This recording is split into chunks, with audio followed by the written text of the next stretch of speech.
व्यासाय विष्णुरूपाय व्यासरूपाय विष्णवे नमो वै ब्रह्मनिधये वासिष्ठाय नमो नमः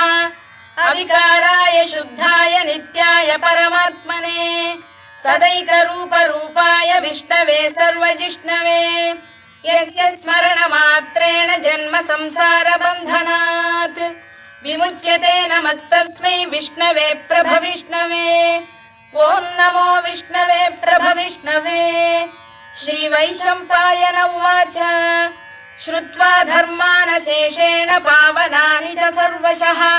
युधिष्ठिरः शान्तनवं पुनरेवाभ्यभाषत युधिष्ठिर उवाच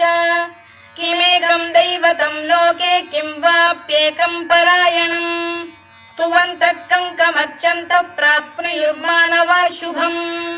को धर्मः सर्वधर्माणां भवतः